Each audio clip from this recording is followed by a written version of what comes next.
All right, so we all know you love coffee, Oh, yeah. and you're always trying to find the absolute best coffee in the world. Of course. But what if I told you that there's no such thing? What if I told you that best coffee is a total myth?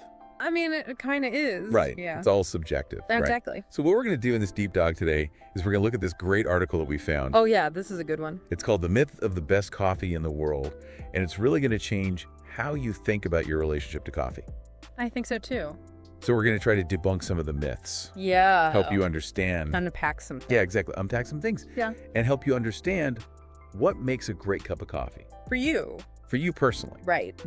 So let's start with this idea that there is no best coffee. You wouldn't say there's one best type of music Right. or one best type of art. It's all personal preference. It all comes down to personal preference. So why Yeah. would coffee be any different? Yeah. Well, and it comes down to our taste buds Yeah. and how diverse they are. Right? Some people love bitterness and other people can't handle it at all. I know some people who just drink their coffee black. Yeah.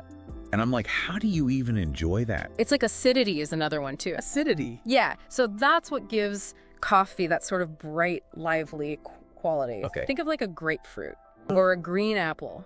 Tangy. Yeah, that tanginess, that sharpness. Okay. Some people love that. Some people don't like it at all. Makes sense. So they might want something a bit mellower, Yeah. maybe even chocolatey. So I remember once reading this article, and they claimed to have found the best coffee beans in the world. Oh, yeah, you see that all the time. But after what you just said, I know. I'm kind of thinking that's impossible. It is. Each person's best is going to be different. Absolutely, yeah. And that's where the origin of coffee comes in. Okay. It can play a really important role.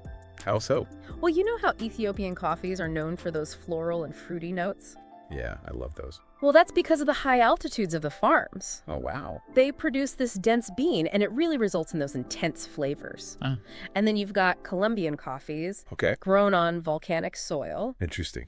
They tend to have a more balanced profile, Okay. often with like nutty undertones, Okay. a little bit of caramel sweetness. Mm-hmm. It's amazing how geography can so drastically affect the flavor. It's like traveling the world Totally. through your cup of coffee. Yeah. Have you ever noticed those distinct flavors? I have. Like when trying different origins? Definitely, yeah. It's pretty cool, right? It's so cool. But it's not just about the beans themselves. Right. It's how we brew them, too. Yeah, it's true. You know, it's like having the finest ingredients, Yes. but then completely messing up the recipe. You're not going to get the full potential. Exactly. So like espresso Okay. uses high pressure Yeah. to extract this really concentrated shot. Mm-hmm. So you get those intense and robust flavors.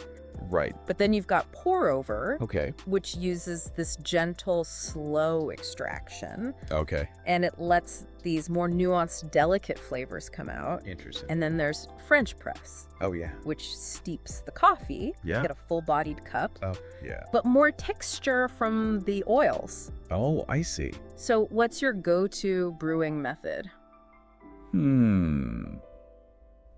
I think I got to go with the French press. Why do you think that is? I think I'm just drawn to that rich texture Yeah. and the full body. Yeah.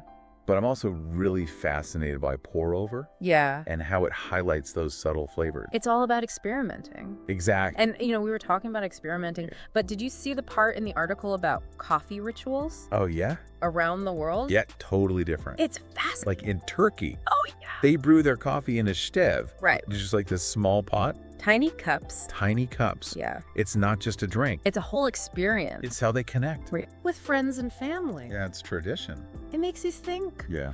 are there any coffee traditions or rituals in your culture?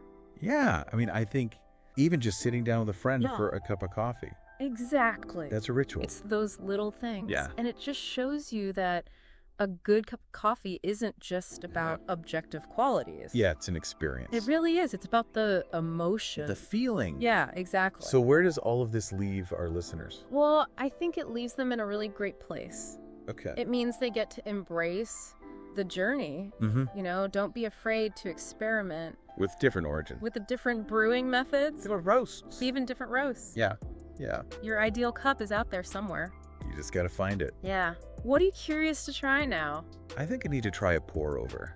I think you do. Yeah. I think you'd really like it. I think I would. It's like a passport to a whole world of coffee. A world of coffee adventures. Exactly. And remember, there's no finish line in this quest. That's right. It's ongoing. It's all about exploration. Exactly.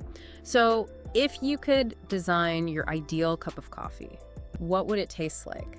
Where would it come from? Wow. Would it be like a bright and fruity Ethiopian yirgacheffe brewed with a pour over? That sounds good. Or maybe like a rich chocolatey Sumatra manhelling Oh, yeah? made in a French press? Oh, I could go for that right now. So many possibilities. Endless. Keep exploring. Keep tasting. And who knows? Yeah. You might just discover your own personal best coffee in the world. That's the goal. It is. That's it for this deep dive. See ya. Thanks for listening. Bye.